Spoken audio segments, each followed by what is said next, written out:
प्रणाम, नमस्ते। मैं राम अवध सिंह आज आपके बीच में श्रीमद् भागवत गीता गीता सार प्रसंग 8 समाधिस्थ तथा स्थित प्रज्ञ।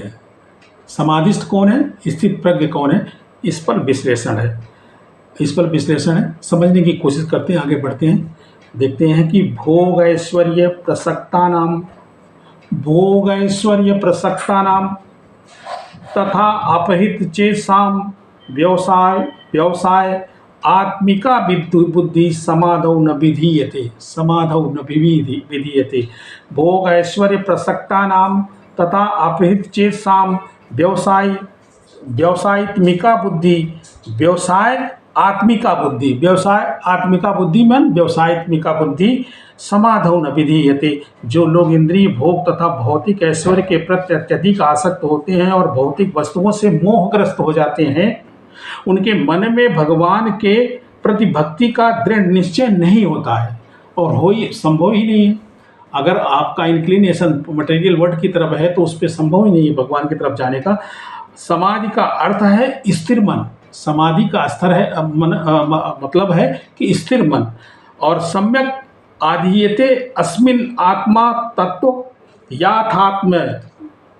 जब मन आत्मा को समझने के में स्थिर रहता है तो उसे समाधि कहते हैं। समाधि को समझने, समाधि का अर्थ है स्थिर मन। सम्यक आधीयते अस्मिन आत्मतत्व याथात्म्यम। जब मन आत्मा को समझने में स्थिर रहता है तो उसे समाधि कहते हैं। कि मतलब मन चलायमान नहीं है, स्थिर हो गया है, तभी यह उसी को समाधिस्थ बोलते हैं, समाधि वाला बोलते हैं। कि समाधि वाला, समाधि के गुण उसमें है। समाधि और समाधिस्थ और स्थित प्रज्ञ में अंतर भी अभी आगे हम देखते हैं।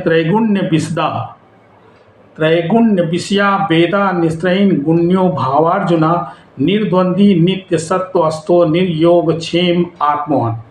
त्रैगुण्य विषया वेदो निस्त्रयीन गुण्यो भावार्जुना निर्द्वंदो नित्य सत्वस्थो निर्योग क्षेम आत्मवान। वेदों में मुख्यतः प्रकृति के तीनों गुणों रजोगुण, सतोगुण, तमोगुण का वर्णन हुआ है। और ये अर्जुन, इन तीनों गुणों से ऊपर उठने की कोशिश करो, ऊपर उठो। समस्त द्वैतों और लाभ तथा सुरक्षा सारी चिंताओं से मुक्त होकर के आत्मपरायण बनो। आत्मपरायण कौन है? जो रजोगुण, सतोगुण, तमोगुण से ऊपर उठ गया। अर्जुन को यही उठने के लिए बोल रहे हैं। वेदों में मुक्ता सकाम कर्मों का वर्णन है और सामान्य जन क्रमशः इंद्रिय तृप्ति के क्षेत्र से उठकर आध्यात्मिक धरातल तक पहुंच सके। ये समझने की कोशिश करते हैं कि यहाँ पे वेद का पहले भी श्लोक में वेद के विषय में बताया, अभी भी श्लोक में वेद में जो भी हैं वो सकाम कर्मों के सकाम कर्म करने वाले जो विधान दिए हुए हैं उन विधानों से कुछ मिलता है, जिसको मिलता है और वो आध्यात्मिक धरातल पे नहीं पहुंच पाते हैं। वो मटेरियल वर्ल्ड से गेन करते हैं और गेन करने के बाद उसी तक एक सीमित दायरे में ख़त्म हो जाते हैं।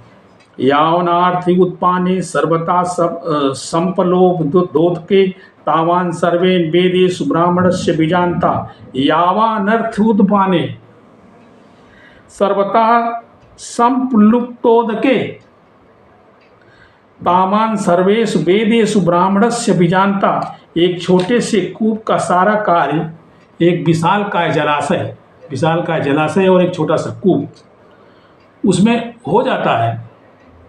उसी प्रकार वेदों के आंतरिक तात्पर्य को जानने वाले को उसके सारे प्रयोजन सिद्ध हो जाते हैं। जो बाहर से देख लेता है, अलंकारिक भाषाओं से को पढ़ करके समझ लेता है या सकाम कर्मों को कर लेता है, सकाम कर्मों में दिए गए जो उनके अलंकारिक उपदेश हैं या श्लोक है उनके हिसाब से वो करता है, तो वो एक सीमित दायरे में सकाम भाव के जो भी उसको लाभ अर्जन होते हैं वो लाभ अर्जन क्षणिक होते हैं, कुछ दिनों के होते हैं, वो ख़त्म हो जाते हैं। लेकिन अस्थायी रूप से अगर उन अर्थों को निकालना हो और सही ढंग से अर्थ को समझना होगा तो आपको आध्यात्मिक बनना पड़ेगा। आध्यात्मिक बनते हैं तो जो प्रयोजन आपको मिलेगा वो प्योर आध्यात्मिक होगा। वेद अध्ययन का ध्येय जगत के आदि कारण भगवान श्री कृष्ण को जानना है।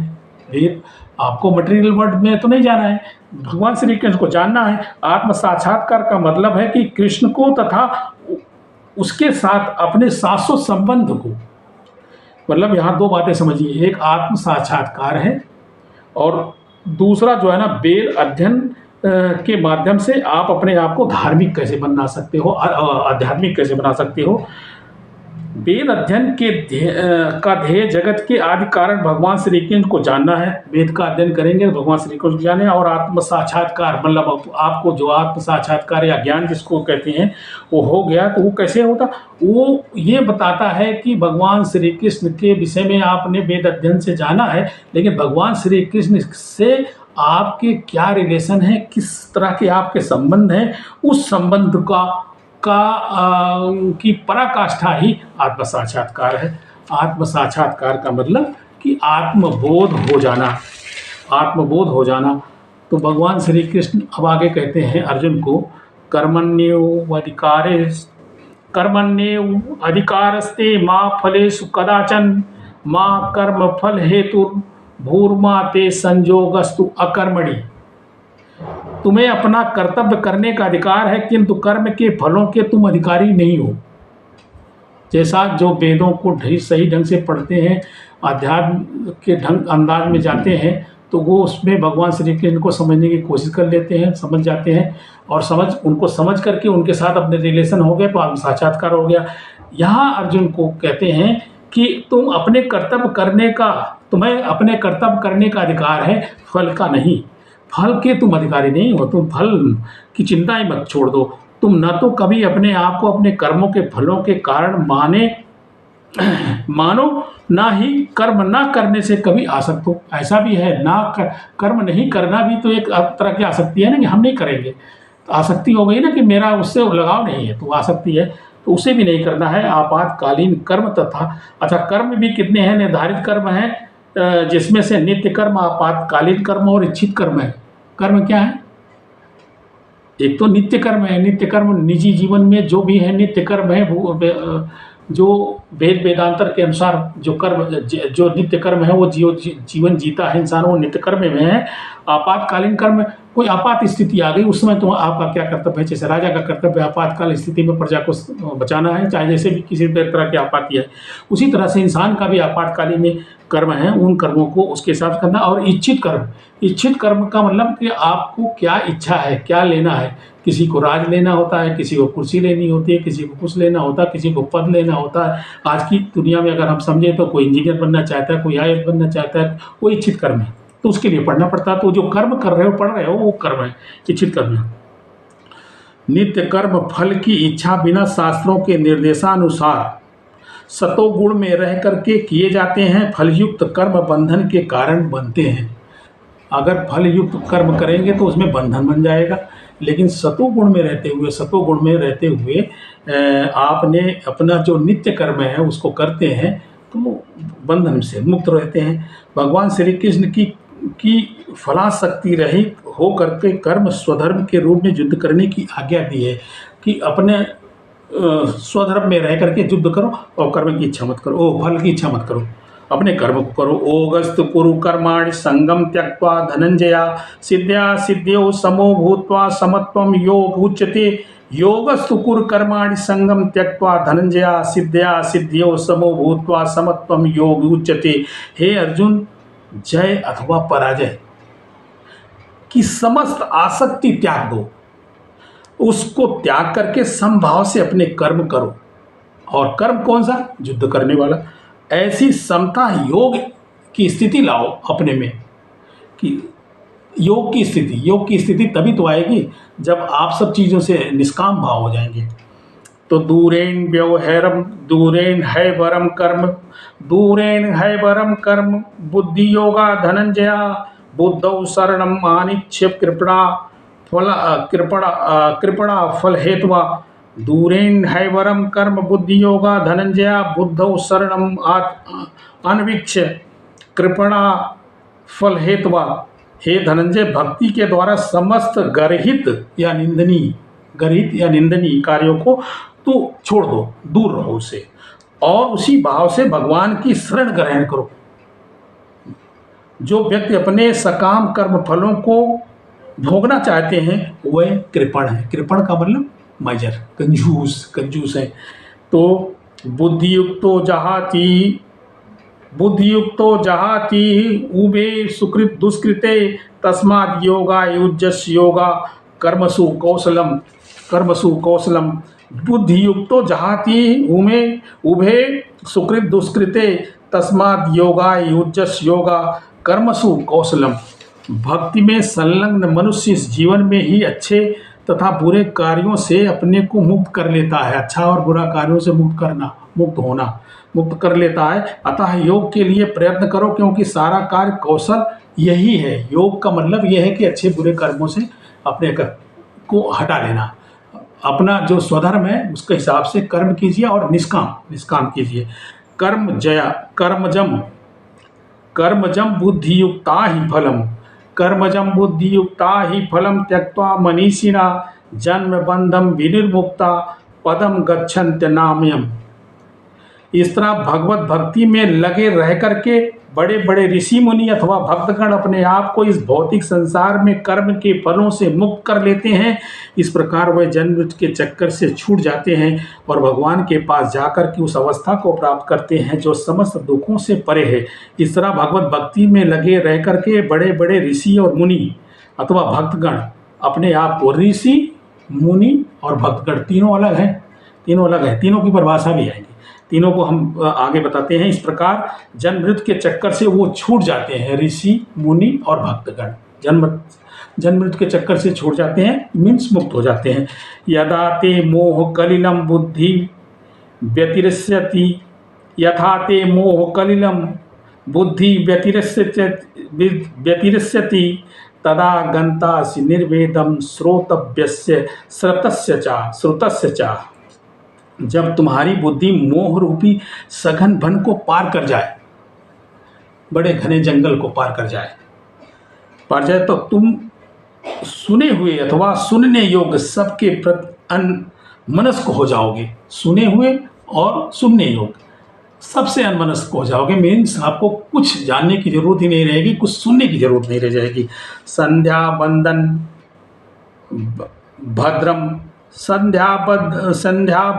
भद्रम मस्तु भक्तो भो स्नान तुभ्यम नमो भो देवा पितरश्च तर्पण विधौ ना हम क्षम्यताम।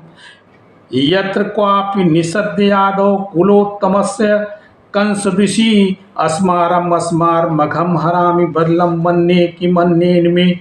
हे भगवान को इंगित करते हुए, इंडिकेट करते हुए, हे मेरी त्रिकाल प्रार्थनाओं तुम्हारी जय हो। हे स्नान तुम्हें प्रणाम है। हे देव पितृगण, अब मैं आप लोगों के लिए तर्पण करने में असमर्थ हूँ। ऐसी पूजा अर्चना के लिए कहा गया है कि हे मेरी त्रिकाल प्रार्थनाओं तुम्हारी जय हो। हे स्नान तुम्हें प्रणाम है।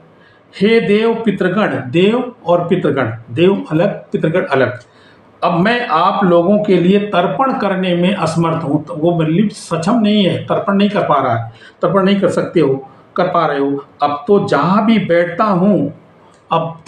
बैठता हूँ मैं यादव कुलवंशी कंस के हंता भगवान श्री कृष्ण का ही स्मरण करता हूँ, और इस तरह से मैं अपने पापमय बंधन से मुक्त हो गया हूँ या मुक्त हो सकता हूँ। मैं सोचता हूँ कि यही मेरे लिए पर्याप्त है, ये कौन कह रहा है? कि ये मुक्त होने वाला प्राणी कह रहा है। संध्या बंदन भद्रम मस्तु भातो भो स्नान तुभ्यम नमो भो देवो पितरश्च तर्पण विधौ न हम क्षम्यताम। यत्र क्वापि निषद्यादौ कुलोत्तमस्य कंस ऋषिम अस्मारघम हरामि तद्दलम मन्ने की अनमेन में कि मैं सोचता हूँ कि यही मेरे लिए पर्याप्त है। मैं अब भगवान श्री कृष्ण, यादव वंशी भगवान श्री कृष्ण कंस का वध करने वाले, जो कंस का भी वध करने वाले हैं, उनमें रमण करने लग गया हूँ, उनकी सेवा में लग गया हूँ। तो इसलिए मैं अब देव और पितृगणों और सबका तर्पण करने में भी समर्थ नहीं रह गया हूँ, नहीं कर पा रहा हूँ। तो उसके लिए वो क्षमा याचना प्रार्थी है और क्षमा याचना कर रहा है। श्रुति विप्रतिपन्ना ते यदा स्थास्यति निश्चला समाधाव चला बुद्धिस्तदा योगम वाप्यसी। श्रुति विप्रतिपन्ना ते यदा स्थास्यति निश्चला समाधाव चला बुद्धि अस्तदा योगम वाप्यसी। जब तुम्हारा मन वेदों की अलंकारमयी भाषा से विचलित ना हो, वेदों की अलंकारमयी भाषा से विचलित ना हो, जो सकाम कर्मों के लिए इंगित किया जा रहा है, और वह आत्म साक्षात्कार की समाधि में स्थिर हो जाए। जब मन सकाम कर्मों में न लगे और आत्म साक्षात्कार की समाधि में स्थिर हो जाए, तब तुम्हें दिव्य चेतना प्राप्त होती है। फिर उस जीव को दिव्य चेतना प्राप्त होती है। जीव भी भगवान का उसमें सहयोग साथ प्राप्त हो जाता है। स्थित प्रज्ञस्य का भाषा समाधिस्तस्य केशवा। स्थित प्रज्ञस्य का भाषा समाधिस्तस्य केशवा। स्थिति किम प्रभासेत किम आसीत ब्रजेत किम। अब अर्जुन देख लो, अर्जुन उनसे भगवान से पूछ रहा है। हे अर्जुन को भगवान श्री कृष्ण फिर से कहते हैं, हे अर्जुन, अध्यात्म में लीन चेतना वाले व्यक्ति, ये पहले पूछा था, पूछने के बाद भगवान ने जवाब दिया, हे अर्जुन, अध्यात्म में लीन चेतना वाले व्यक्ति स्थित प्रज्ञ के क्या लक्षण है, वह कैसे बोलता है तथा उसकी भाषा क्या है, वह किस तरह बैठता है और वह चलता कैसे है, ये क्वेश्चन थे पहले उसके। तो उसमें कहते हैं प्रजाहाति, भगवान कहते हैं प्रजाहाति यदा कामन सर्वान् पार्थ मनोगतान् आत्मन्येवात्मना तुष्टा स्थिर प्रज्ञस्तदोच्यते। प्रजाहाति यदा कामान् सर्वान् पार्थ मनोगतान् आत्मन्येवात्मना तुष्टा स्थिर प्रज्ञस्तदोच्यते। हे श्री भगवान ने क्या कहा, हे पार्थ, जब मनुष्य के मनोधर्म से उत्पन्न होने वाली इंद्रियां तृप्त की समस्त कामनाओं का परित्याग कर देती हैं, जब आपके काम या सकाम कर्मों के जो फल मिलते हैं उन फलों की आशा से आप एकदम से दूर हो जाते हो, तो होने वाली इंद्रियों की जो